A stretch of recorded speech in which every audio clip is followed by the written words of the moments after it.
Passionnés de voile et de course au large, bonjour et bienvenue dans ce nouvel épisode d'Actu Large, l'émission où je vous résume l'actualité de la course au large tous les mercredis à 18 h. Aujourd'hui, dans un premier temps, on va parler du trophée Jules Verne parce que ça y est, ça bouge sur le trophée Jules Verne. Gitana est en code orange et donc possiblement prêt à partir dans les prochains jours, donc on va en parler. Dans un deuxième temps, on va parler du Vendée Globe parce que l'actu est assez forte dans le Vendée Globe, il y a sûrement un break qui va se faire, voilà, on va en parler du coup aussi. Dans un troisième temps, on va parler de Virtual Regatta, donc on va parler du trophée Jules Verne sur Virtual Regatta et du Vendée Globe. Et enfin, comme d'habitude, on parlera de Sayoway, où la course rentre vraiment dans la fin, on rentre dans la fin du Vendée Globe sur Sayoway, voilà. Du coup, je vous rappelle que si vous êtes toujours pas abonné à la chaîne, n'hésitez pas à vous abonner, comme ça vous louperez aucune des nouvelles vidéos de la chaîne, voilà. Et du coup, on commence Actu Large maintenant.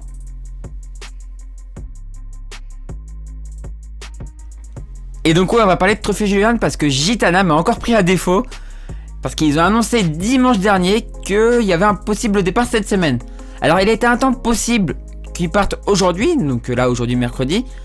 Mais hier il a été annoncé que finalement ce serait pas aujourd'hui et que ce serait au mieux vendredi. Et du coup c'est une super bonne nouvelle parce qu'on attendait un peu ça. Ils rattraperont peut-être quelques bateaux du Vendée Globe mais pas tous, mais de toute façon c'est pas l'objectif. L'objectif c'est de battre les 40 jours de IDEC. Mais voilà, c'est super cool, je commence un peu à désespérer, mais on va sûrement avoir un trophée Jules Verne. Et on verra tout à l'heure la fenêtre quand on ira sur Virtual Regatta et avec les fenêtres et tout ça.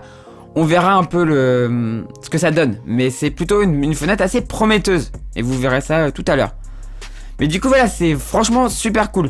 On va parler aussi un petit peu de Sodebo qui est toujours en train de revenir en France. Donc je vais vous montrer ça tout de suite. Voilà. Et donc Sodebo qui rentre en France, qui est au large des îles du Cap-Vert, qui va pas très vite, mais il est un petit peu plus nord que moi dans mon Vendée Globe, là, dans ma remontée en IMOCA dans le Vendée Globe, virtuel, sur Sayoway. Et il y a cette zone sans vent, et il est en plein dedans, lui, il a 11 nœuds dedans. Mais après il va pouvoir choper normalement la dépression qui est au-dessus, là, et commencer à remonter assez rapidement. Donc je pense qu'on peut espérer que dans une semaine à peu près, Sodebo soit revenu à sa base. Ouais, à peu près. Même peut-être un peu moins d'une semaine.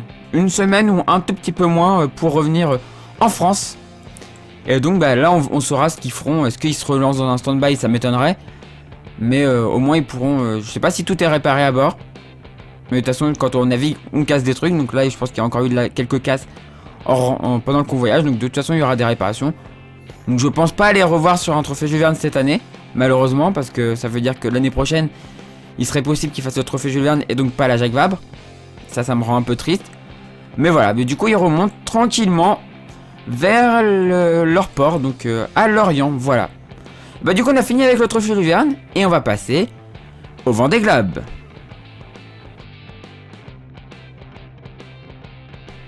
Et donc on va se retrouver pour le Vendée Globe. Alors le Vendée Globe... On s'était quitté le 3 plutôt, à 9h, enfin dans les alentours de 9h33. Et on avait Charlie qui passait dans le détroit de Lemaire et Yannick qui était plus à l'est.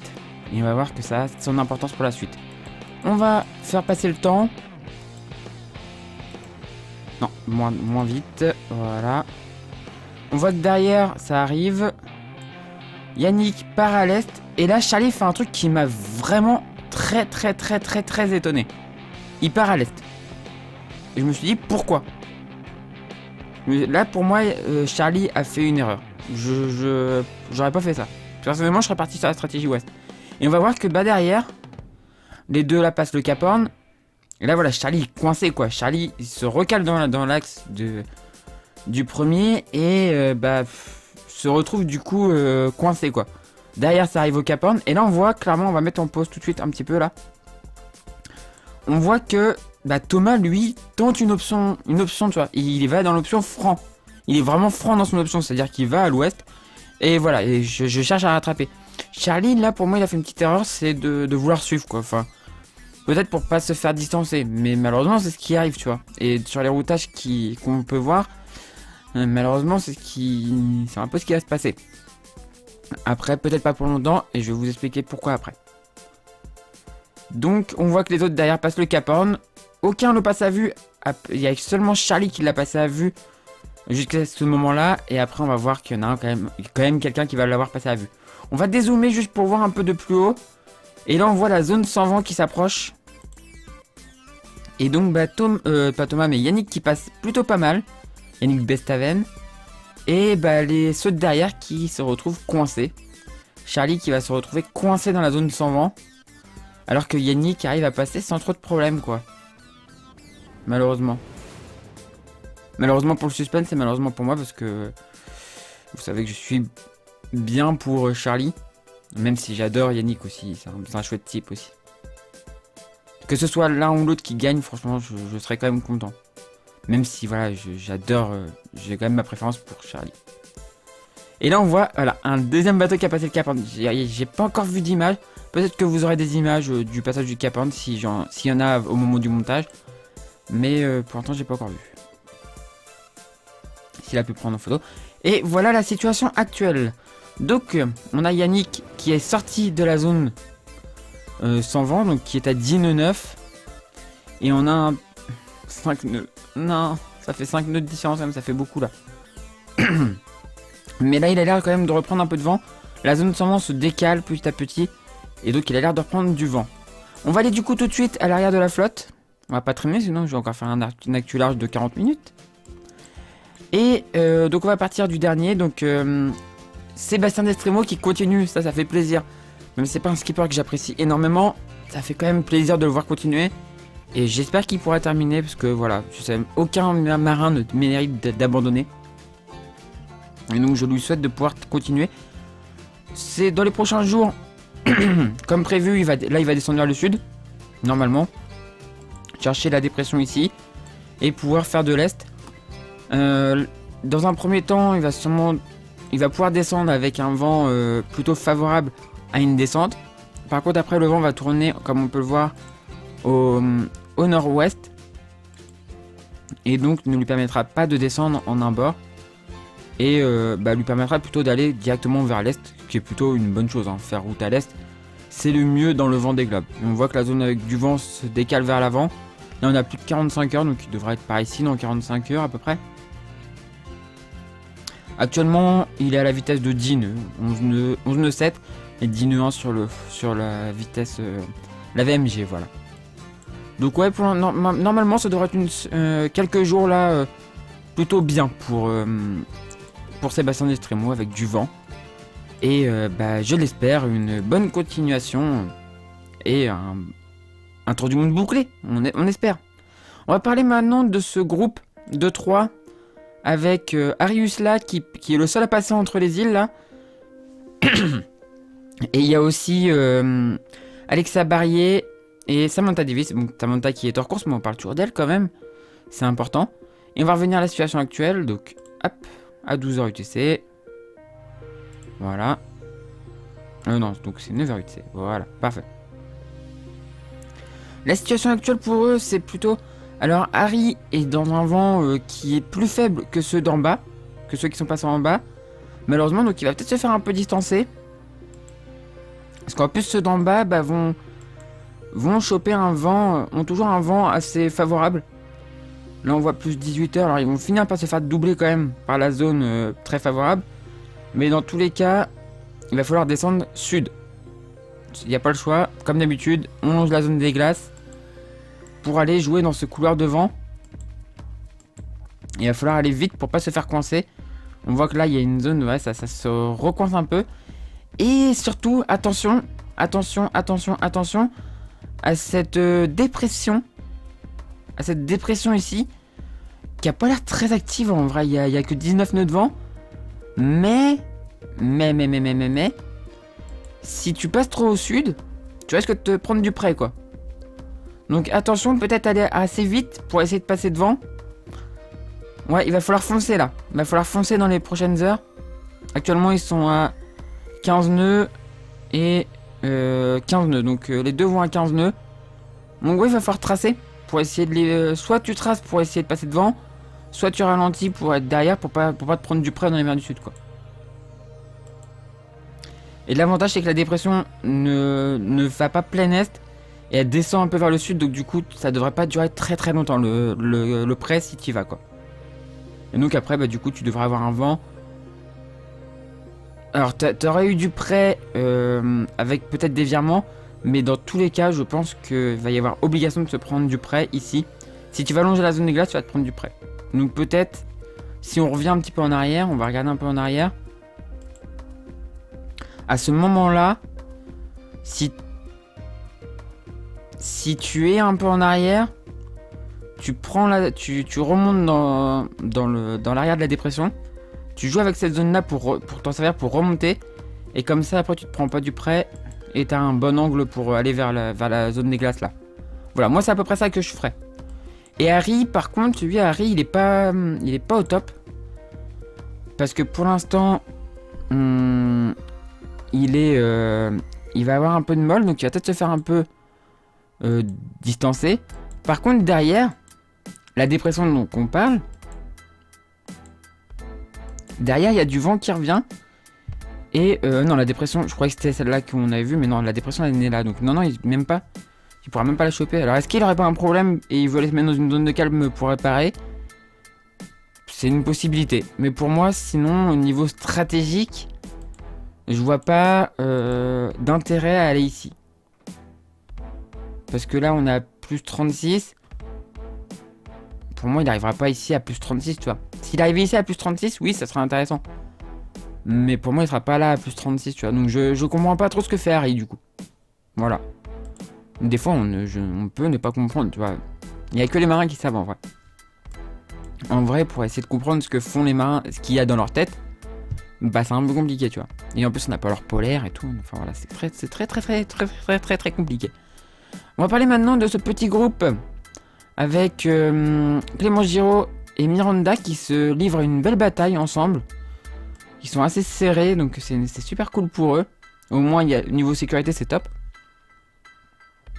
Et donc, bah, on voit qu'ils sont dans du vent. Du vent qui va finir par s'atténuer un petit peu. Voilà.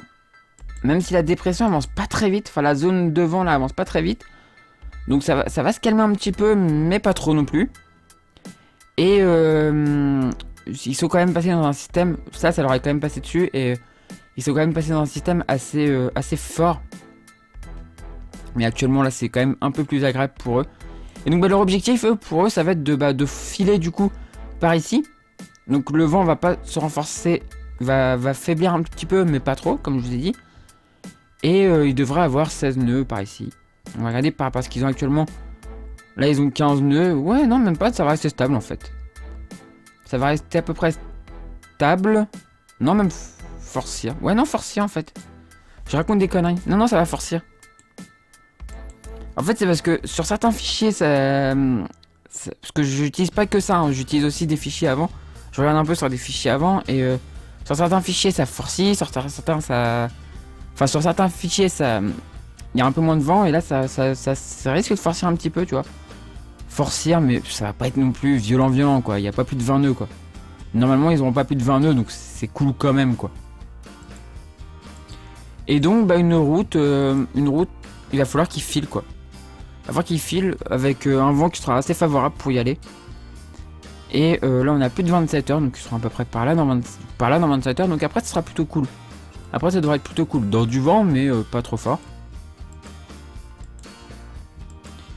Et du coup, après, ils pourront filer dans un vent qui sera favorable, mais pas idéal. Il sera favorable parce que il est pas trop mal orienté, mais pas ultra favorable parce qu'un vent encore plus favorable, ce sera un vent qui sera encore un peu plus au sud, tu vois. Mais ce sera quand même bien. Ils seront quand même obligés de faire des empannages pour aller vers le Cap Horn tout doucement. Mais ils auront du vent, donc ça c'est plutôt la bonne nouvelle pour eux. Ils auront toujours du vent et surtout, plus ils s'approcheront du Cap Horn, bah, plus ils auront de conditions plutôt favorables en fait. Là on regarde, on a plus de 69 heures.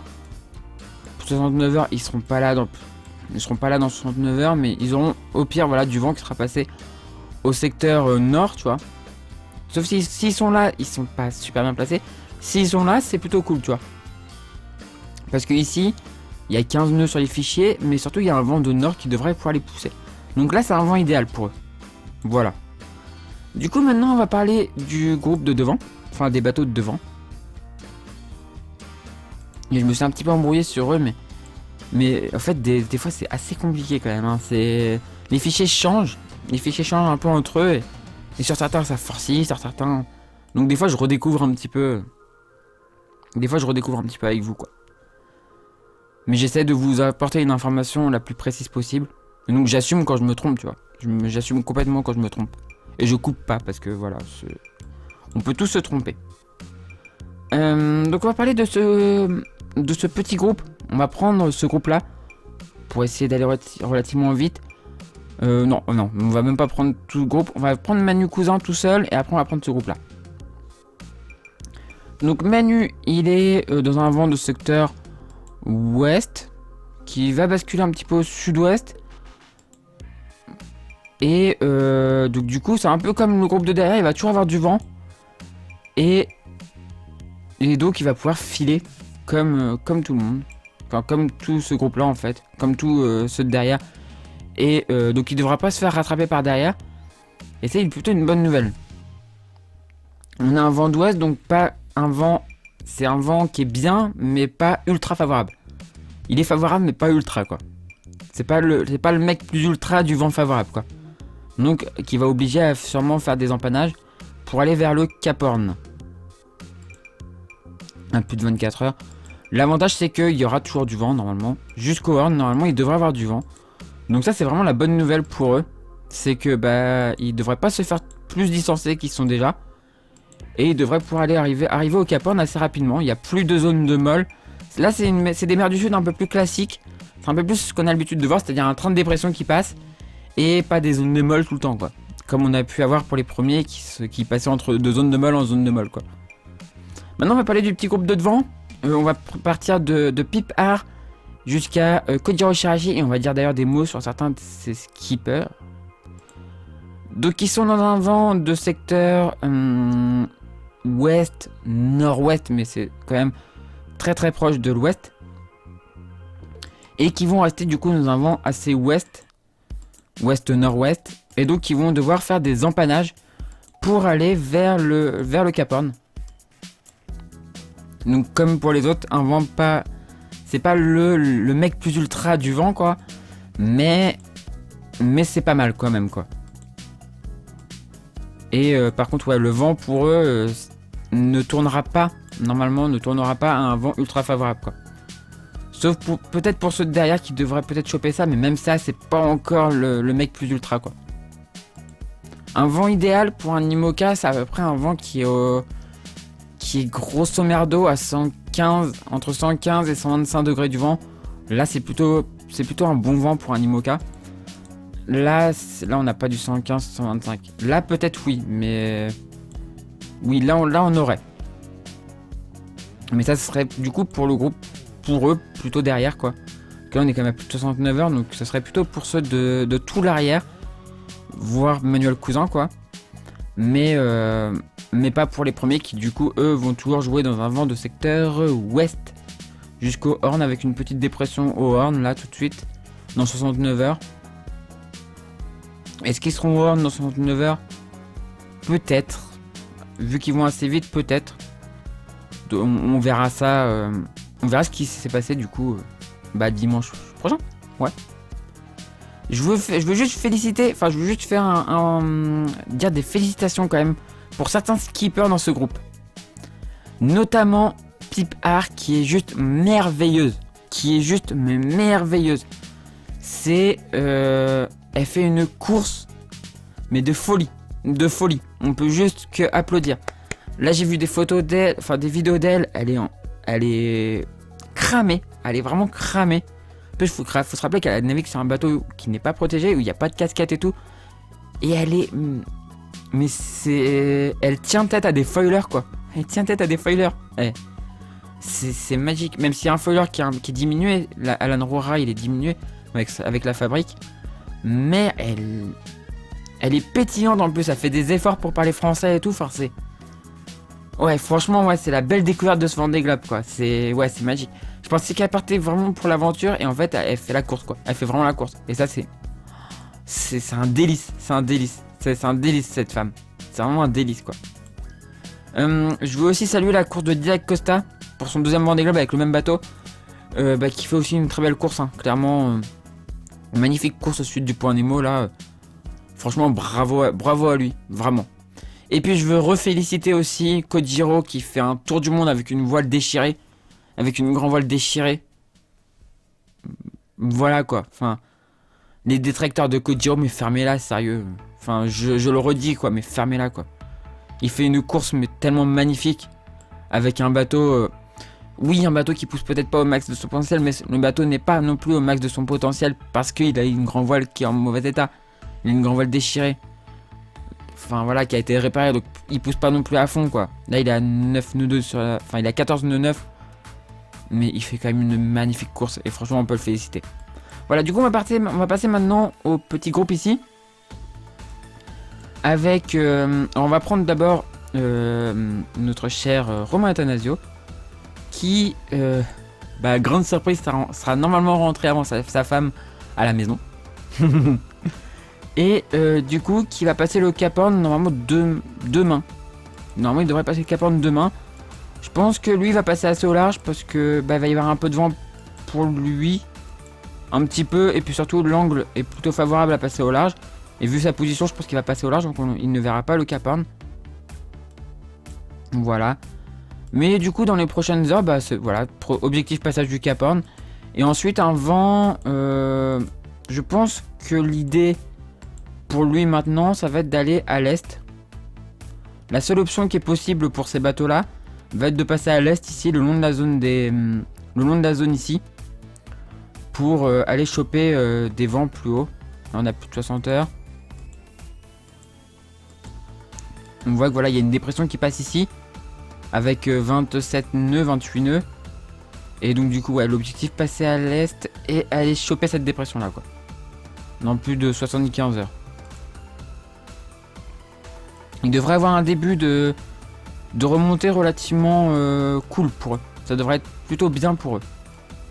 On va maintenant parler du petit groupe composé de Armel Tripon et de Clarisse, mais qui est un bonheur aussi cette femme.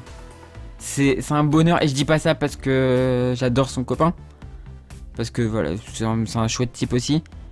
Mais c'est un bonheur Clarisse, c'est un bonheur de la regarder naviguer. C'est un bonheur de... Elle a le sourire, elle est rayonnante. Elle était très fatiguée à la fin des mers du Sud, mais elle est rayonnante. Son passage du Cap Horn, il était émouvant. Tu vois, je pense qu'elle a pleuré, je pense. Elle pleure pas sur la vidéo, mais elle a la voix quand même qui déraille un petit peu quoi, mais c'est normal. Et là du coup, le début de leur remontée. Par contre là, je comprends pas trop ce qu'elle fait. Pourquoi elle part au nord comme ça? Moi, je partirais pas au nord comme ça. Comme j'expliquais, là, je partirais à l'ouest, à l'est plutôt. Clairement à l'est. Même si là, ah non, quoique, attends. Mais c'est trompant parce que d'habitude, c'est quand il y a du vent, c'est en jaune. Et là, il y a du bleu, c'est pas grave. Mais pour ceux de derrière, ça sera de l'est. Par contre, pour eux là, non, pour Clarisse, ça peut être une option de passer par. Ça peut être une bonne option de passer par l'ouest. Clarisse arrive peut-être pile poil au bon moment pour passer une option ouest, tu vois. Par contre, derrière, il faut faire vite parce que derrière, ça se referme. Dans 36 heures, pour moi, l'option est quasiment refermée, tu vois. L'option de passer à l'ouest est quasiment refermée. Il va falloir en fait arriver à passer entre les îles Falkland et la dépression qui est ici. C'est pas une dépression d'ailleurs, c'est pas une dépression. Non, c'est pas une dépression. Sinon les vents tourneraient dans le sens. C'est un petit anticyclone, théoriquement. Normalement, vu comment ça tourne, normalement c'est un anticyclone. Mais oui, c'est un anticyclone normalement. Sinon il y aura un front froid devant le front chaud. C'est pas logique. Mais du coup, ouais, tu vois, dans 42 heures, l'option est refermée. Donc Clarisse, si elle veut passer là, il faut qu'elle se dépêche. Et ensuite, elle pourra passer dans cette zone avec peut-être du vent. Elle devrait avoir du coup un début de remontée plutôt cool. Et ce qui devrait lui permettre de revenir. Alors que ceux de derrière sont beaucoup moins bien placés. Ceux de derrière sont beaucoup moins bien logés. Et c'est pareil en fait pour Armel Tripon, qui du coup pourrait revenir dans le match. Et donc ça serait une bonne nouvelle pour eux. Et on va regarder un peu la suite. Avec cette option pour moi qui reste valable pour Clarisse de passer à l'ouest, clairement. Qui va lui permettre de revenir. On va maintenant parler de ce groupe-là. On va prendre tout ce groupe-là. Depuis Boris Herman jusqu'à Charlie. Parce qu'on est déjà à 21 minutes d'enregistrement. Ouais. Et donc actuellement, ils sont dans une zone. Ils sont en train de contourner un anticyclone. Yannick a réussi à passer devant. A réussi à passer dans son nord. Donc là, Yannick, en fait, va prendre de l'avance. Charlie est encore dedans. Thomas est aussi dedans. Et est en train de revenir sur Charlie. 280 000 et 228 000. Et en plus, Thomas est passé 4ème parce que celui qui est passé 3ème, c'est gros papicile Damien Seguin. Qui fait une course aussi, mais de folie. Il fait une magnifique course. On va parler aussi des... avant de parler de la stratégie, on va parler aussi des avaries. Parce qu'il y a eu quelques avaries malheureusement. On a Isabelle Josque qui m'a brisé le cœur, vraiment. Qui a fait une course magnifique et qui malheureusement a un problème de quille et du coup elle a quille coincée au milieu. Heureusement elle avait prévu un peu le coup, elle a un vérin de secours, enfin elle a un vérin de spare qui en fait bloque la quille au milieu, mais par contre elle pourra plus bouger sa quille jusqu'à l'arrivée. Et donc ça m'a brisé le cœur quand j'ai appris ça, parce qu'elle a fait une course tellement belle que... ouais, ça me rend triste de voir ça. Et on a Boris Herman qui a eu un problème de grand vol, qui a déchiré un peu sa grand vol, mais qui a réparé, donc il n'y a pas de souci. Et Charlie qui a réparé un problème de... qui a réparé une pale d'anémomètre. Ouais, c'est ça, la pale de l'anémomètre. Et donc du coup, il est monté en tête de mât, il a été réparé, vu qu'il n'y avait pas beaucoup de vent. Dans les prochains jours pour eux, on va voir que Yannick va pouvoir s'échapper, parce que Yannick va avoir du vent. Yannick touche du vent. Regardez, Yannick qui touche du vent. Il va pouvoir commencer à monter. Derrière, le groupe de derrière va choper une dépression. Quand même, ils vont finir par sortir de là. Et ils vont choper des dépressions. Et on voit que c'est tellement le foutoir. Cet Atlantique, c'est un foutoir pas possible. On la voit, la dépression, elle est là. Là, on a plus 36 heures. Demain, normalement, ils sont sortis de l'anticyclone. Ils auront du vent demain. Et donc, la stratégie, c'est... alors, Yannick sera passé. Et là, ça va être... est-ce qu'on passe derrière la dépression ou est-ce qu'on essaie de lui passer devant, tu vois. L'avantage de derrière, c'est que ce sera du vent portant. Et c'est elle, d'ailleurs, qui va en partie les libérer de l'anticyclone. Et donc, bah, après, partir à l'est. Et puis ensuite, bah... là, c'est le bordel. Clairement, c'est le bordel. C'est très compliqué à comprendre.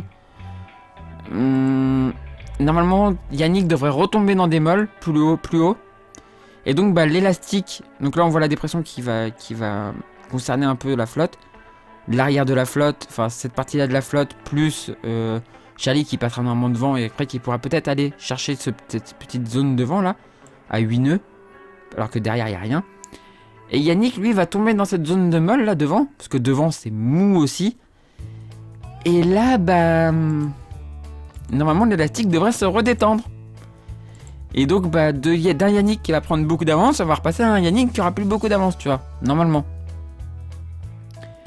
Et là, bah, c'est un peu au petit bonheur la chance. Soit Yannick reste vraiment coincé dans une bulle sans vent et qu'il y en a un qui arrive à passer, tu vois. Parce que dans ces zones-là, en fait, généralement, alors on voit du bleu et tout, mais ça se peut que tu aies une zone où il y a vraiment pas de vent, une zone où tu as un peu de vent. Là, c'est un bazar. Et surtout, ce qu'il faut prendre en compte, ce qu'on n'a pas comme données là, mais il y a du courant aussi dans ces zones. Tu as du courant qui monte, tu as du courant qui descend, donc il faut prendre les bonnes veines et tout. L'Atlantique Sud là est un vrai champ de mine, c'est un bordel pas possible. Donc bah, dans les prochains jours du coup ce qui va se passer c'est que normalement comme j'ai dit Yannick va monter mais va buter dans pas beaucoup de vent. Et derrière bah, ils vont d'abord perdre de l'écart, enfin prendre de l'écart avec Yannick, donc Yannick va prendre de l'avance. Et ensuite ils vont revenir, donc ça va faire comme une vague quoi. Yannick il va voir tout le monde revenir et là ça va être un peu compliqué moralement. Mais bon, ça sera un petit coup de karma parce que Yannick s'est quand même amusé à jouer. Il a joué de l'arme psychologique quand même, mais d'une manière. C'était mais sublimissime. Il a sorti comme ça. Cette nuit j'ai dormi toute la nuit et j'ai réussi à reprendre de l'avance. T'entends ça, t'es skipper derrière, t'entends ça. Ouh, t'as les boules. Voilà. Mais du coup voilà ce qui va se passer normalement dans les prochains jours. ça va se resserrer un peu plus haut. Voilà. Maintenant, on va parler vite du classement. Parce que, oh, putain, on a combien? On a 26 minutes. Waouh, waouh, waouh, waouh, waouh. Actu large de 40 minutes, j'en suis sûr. Yannick est en tête, du coup, suivi par Charlie Dalin qui est à 228 000. Ça fait un peu de distance quand même. Damien Seguin est à 268 000. Thomas Ruyant à 280 000. Louis Burton qui fait aussi une magnifique course est à 418 000. Benjamin Dutreux à 452 000. Jean Le Cam à 536 000. Giancarlo Pedote est à 593 000. Maxime Sorel est à 648 000. Isabelle Josque à 655 000. Boris Herman à 679 000. Clarisse Kremer à 966 000. Armel Tripon à 1019 000. Romain Athanasio à 1264 000. Pip R à 2371 000. Alan Roura à 2518 000. Arnaud Boissière à 2532 000. Jérémy Bayou à 2729 000. Stéphane Le Diraison à 2981 000. Didac Costa à 3073 000. Kodiro Shirashi à 3201 000. Manuel Cousin à 3504 000. Miranda Meron à 4092 000. Clément Giraud à 4154 000. Alexa Barrier à 5135 000. Arius La à 5362 000. Sébastien Destremo, enfin, à 6933 000. Voilà pour le classement c'est le classement de Midi UTC, du coup, que j'ai là. Et donc, voilà pour ce Vendée Globe qui est juste passionnant à suivre. Et je voulais juste finir sur un truc. Je crois que j'entends déjà des paroles dire « Ça y est, le Vendée Globe est joué, il va prendre beaucoup d'avance et tout ». Je vous rappelle un truc. L'année dernière, pas plus tard que l'année dernière, je me rappelle d'une course. Alors ça va rappeler heureusement que Jérémy Bayou est en mer, parce que sinon s'il m'entendait là, ça me ferait mal au cœur de lui rappeler ça. Dans cette zone, je me rappelle de quelqu'un qui avait plus de 100 000 d'avance en rentrant dans le poteau noir et qui a sorti avec 300 de retard. Jérémy Bayou, Transat Jacques Vabre 2019. Voilà, donc la course est très très très loin d'être gagnée.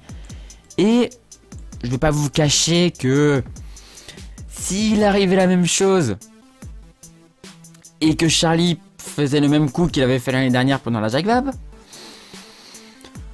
ça me déplairait pas du tout. Parce que ça lui permettrait de prendre les 10 heures d'avance, je crois qu'il faut. Ouais, les 10 heures d'avance. Ça lui permettrait peut-être de prendre les 10 heures d'avance et de pas les lâcher après. Voilà. Bon bah du coup, c'est la fin du Vendée Globe et maintenant on va aller sur Virtual Regatta.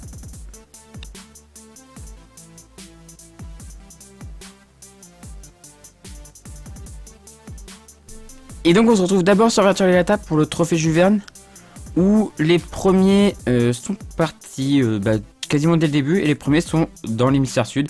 On va regarder si au classement on a un petit classement provisoire au Cap Horn. Non, il n'y a pas. C'est dommage, mais bon. Non, je peux même pas faire d'actuel. Bon, ok, si tu veux.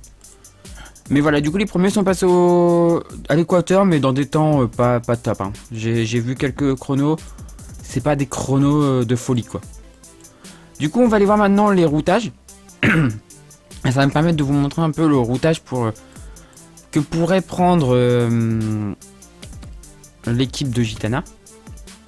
Donc, un start on a dit qu'on sera le 8, je crois. Ouais, c'est ça, le 8. Donc un start le 8. À 1h, non, pas 1h. À le 8, on a dit qu'à partir de 6h, je crois que c'était bon. Voilà, dans ces conditions-là.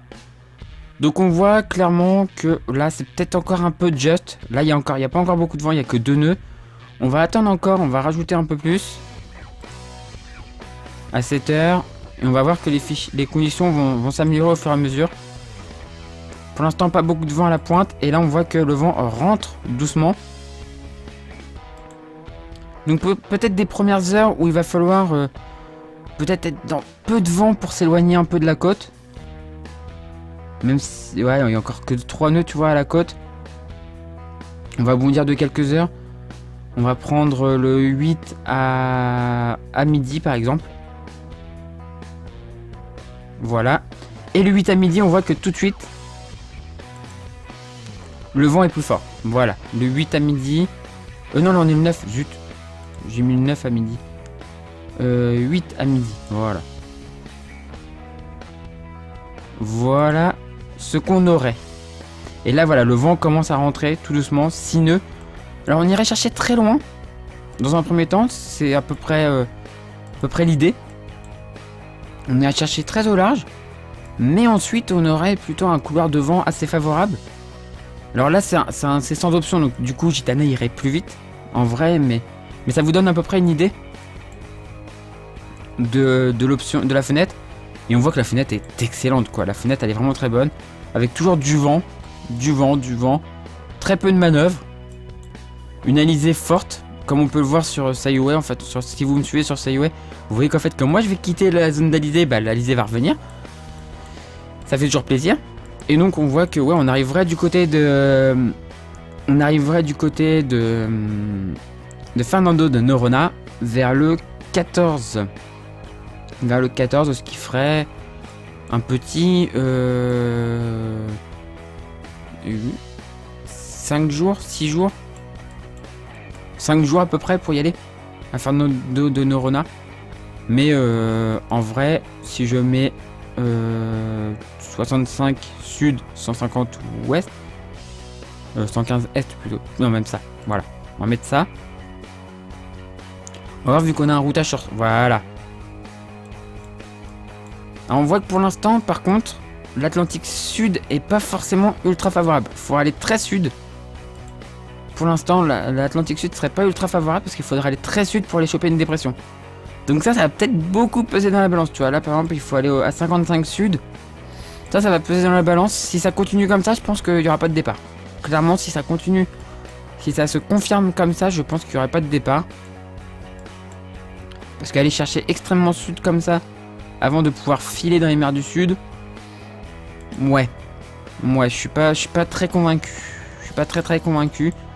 Est-ce qu'ils vont prendre le risque et que la météo change en bien? Peut-être, on verra. Mais pour l'instant, ouais, je suis pas extrêmement convaincu d'une fenêtre. Et surtout que là, ça nous donnerait du plus de 16 jours à l'équateur. Mais comme je vous dis, là, j'ai pas les voiles pro, donc du coup, c'est peut-être, ils seront sûrement beaucoup plus rapides.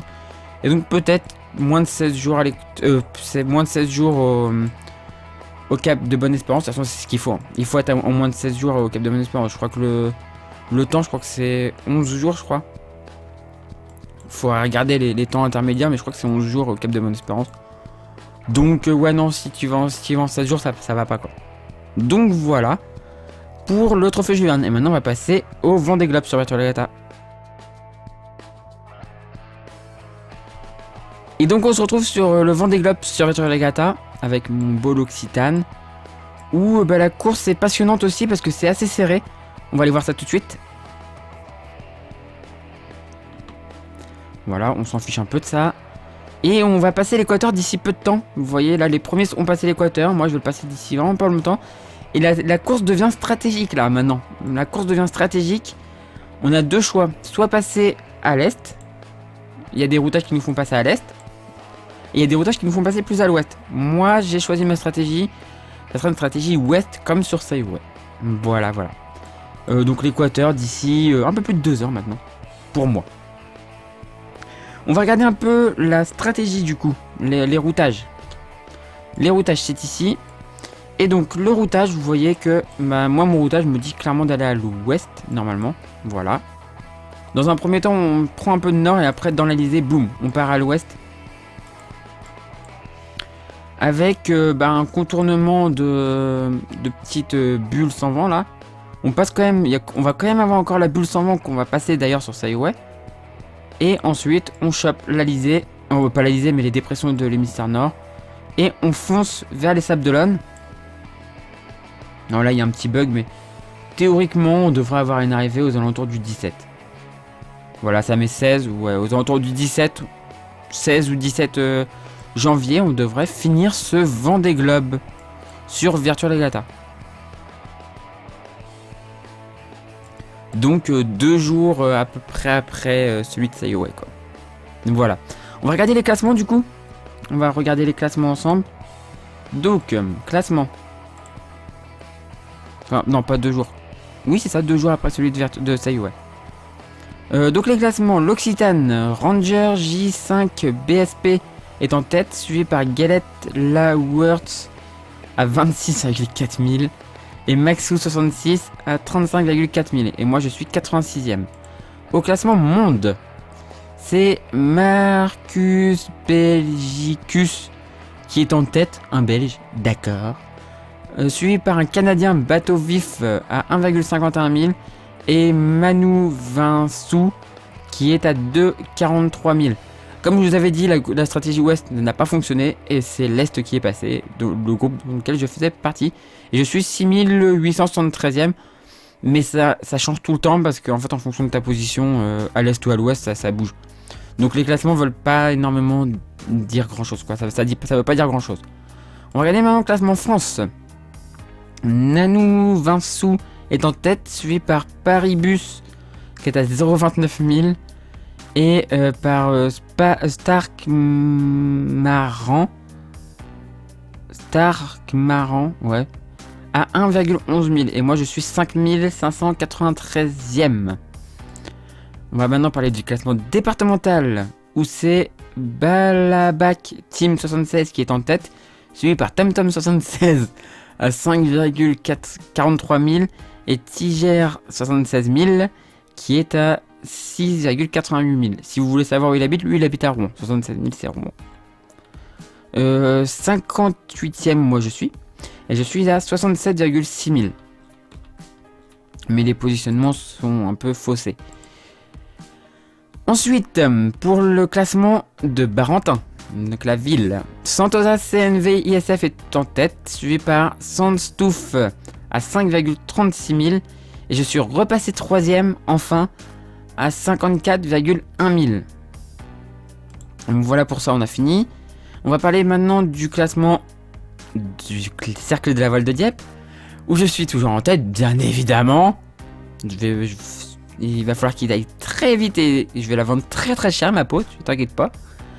Je suis suivi par Nashkit qui a repris sa deuxième place à 46,6 000 de moi et Arjus 76 à 80 000.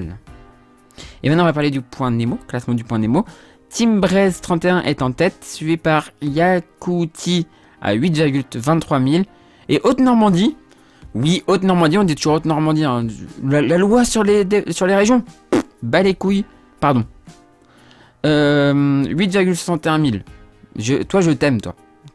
Toi, je t'aime. Oui, je t'aime. Haute-Normandie, mais on peut être amis, hein. On peut être amis, y a pas de souci. Les bas normands. Non, je rigole, je vous aime bien. Voilà, bah du coup on a fini avec Gertrude Regatta, avec ce petit délire. Et maintenant on passe à Sayoué.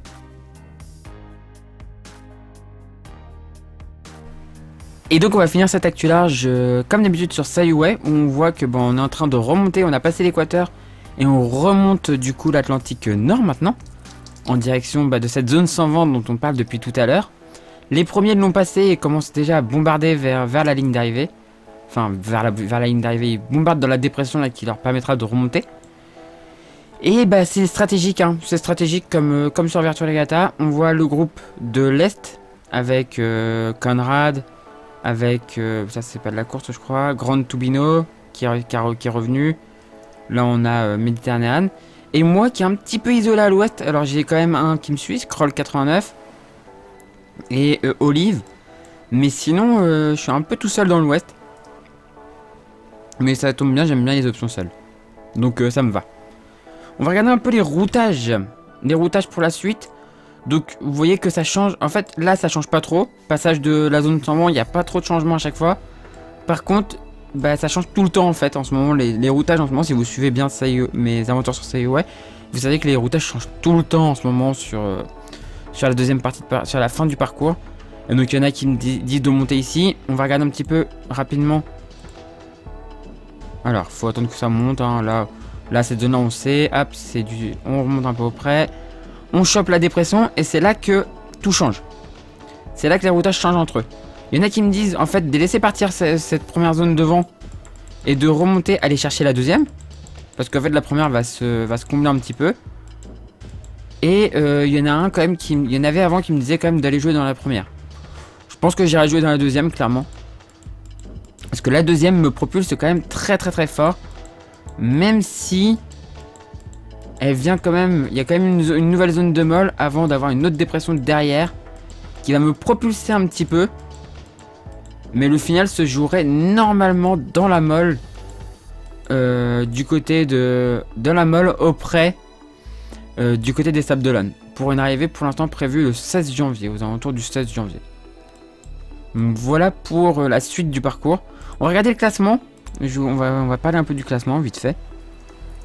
Donc Rodev est en tête, toujours. Il est bien clampé à sa première place. Suivi par Clipper 3, qui fait une belle course, punaise. José Garcia est en troisième position, un beau podium. Ancelat 4ème, Kimras 5ème, Kagou 6ème, Cosmenas Apreotese est 7ème, Katmaov 8ème, ANB 9ème, Black Shark 10ème, Méditerranéan 11ème, Max 8 MR 12ème, Conrad 13ème, Grand Tubino 14ème, Ungana 2 15ème, moi je suis 16ème, Olive 17ème, Busfalo 18ème, Bitnik 19ème et Lamakipedia est 20ème, voilà. Et donc actuellement on file à 19,9 à combien de degrés du vent? À 60 degrés du vent, voilà. Et bah du coup c'est la fin de cette actu large, on passe maintenant tout de suite à l'outro. Parce que cette actu large est quand même bien long quand même, hein. Donc on passe tout de suite à l'outro. Voilà, j'espère que cette vidéo vous a plu. Si c'est le cas, n'hésitez pas à mettre un pouce en l'air, à commenter et à partager. Si vous n'êtes toujours pas abonné à la chaîne, n'hésitez pas à vous abonner pour ne pas rater des prochaines vidéos. Et si vous voulez aider financièrement la chaîne, n'hésitez pas à faire un petit tour sur le Utip ou Tipeee. Les liens sont en description de la vidéo. Vous pouvez regarder une publicité ou une vidéo, ça ne vous coûte rien, moi ça rapporte quelques centimes. Et si vous souhaitez faire un don, bah, c'est possible aussi sur ces deux plateformes, voilà. Et du coup, moi je vous dis à la prochaine pour la prochaine vidéo sur la chaîne Toria. Et du coup, ciao tout le monde, ciao ciao ciao.